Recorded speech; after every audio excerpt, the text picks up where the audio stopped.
Atiku is a miserable wayward chicken that can fly by Churchill Okonkwo. Ordinarily, chickens in the traditional Igbo society are not expected to fly. Those who fly are scorned at, treated as wayward and termed Akuko. Such chickens are prevented from flying by the clipping of their wings. Chief Atiku Abubakar, the PDP presidential candidate in the 2019 presidential election, is now a miserable wayward chicken that has been flying around and pooping after he lost an election. I may not know much, but I know chicken poop from chicken salad. Atiku's flight to America to beg them to dash him the Nigerian presidency is chicken poop. His wings should be clipped.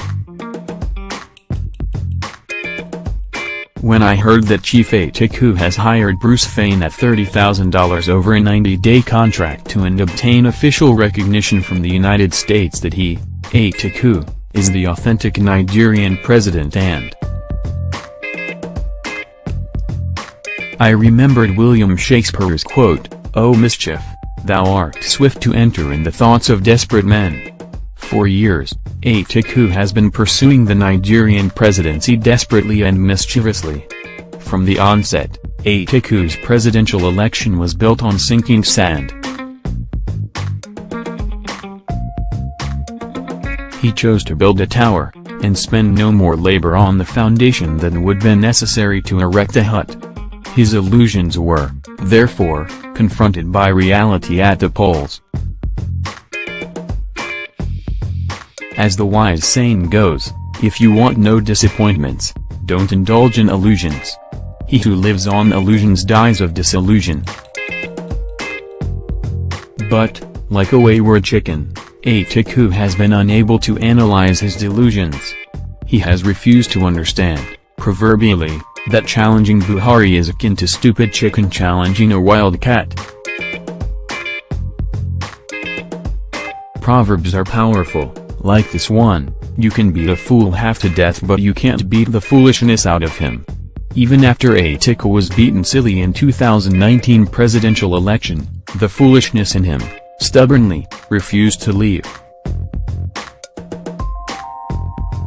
From the announcement of fake results of the presidential election that makes a mockery of his acclaimed business intelligence to lobbying to be recognized as Nigerian president, Atiku and his handlers appear to be stuck in the pothole of miserable thinking and actions. When you ask, you become a fool for a little while, but when you don't ask, you become a fool for the rest of your life. Atiku failed to ask or find out why he lost the election. Instead, he is chasing the shadow of the Nigerian presidency in the United States. After losing the 2019 election, Atiku, unfortunately, has become a shell, a shadow man, completely defeated, drowning in his own misery and illusions.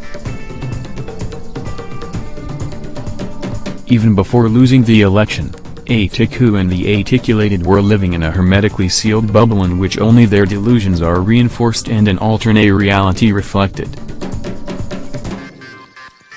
Atiku's illusion on the possible outcome of an election as reality was the most dangerous of all delusions. When the presidential election result became clearer, there was an initial denial and subsequent shock for Atiku and those in his cocoon. They were shocked that the country would not only re-elect President Buhari but that it did so with a wider margin than in 2015. The greater part of Atiku's mischief arises from the fact that he does not sufficiently understand that no matter how he tries, he cannot lick his elbow. Igbo proverb tells us that a man who does not know where the rain began to beat him cannot say where he dried his body. The problem for Atiku and his Aticulated fans is even more fundamental. They are still soaked and have vehemently refused to get out of the rain. What Atiku and his Aticulated people living in cocoon have done successfully, is creating their own media outlets, which became a bubble unto itself. After losing the election, They are still suffering from an era of on-demand reality. To get out of the pothole of misery, therefore, Atiku and his fans should stop spinning like tires clenched in mud. A man is as miserable as he thinks he is. Atiku should have known one of the biggest lessons of life.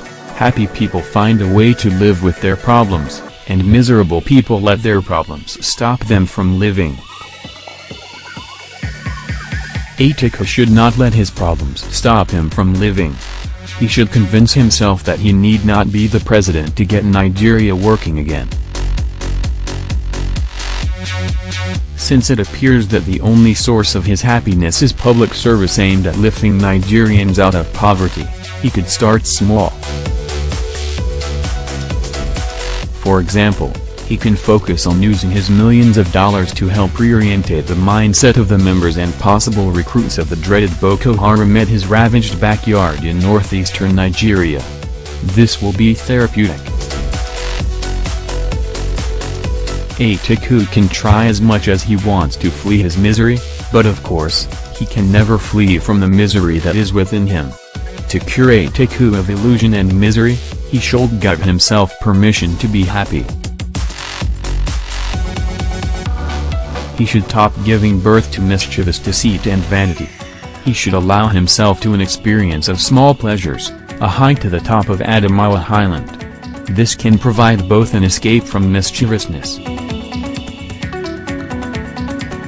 Finally, Atiku should remind himself that it's okay to have fun, even though part of his life may be falling apart. The takeaway from this piece for Atiku is that he can't mend a broken egg. Atiku should stop running about like demented miserable chicken. He can crow the loudest, but that does not mean that he lays the biggest eggs. A smart chicken looks up when drinking water because what kills it comes from the sky, while a wayward chicken hears things in the stew pot.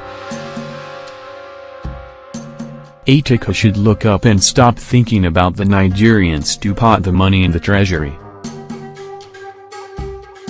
Chicken says that after someone sweeps him he can still excrete, but if someone beats him, bam! He dies.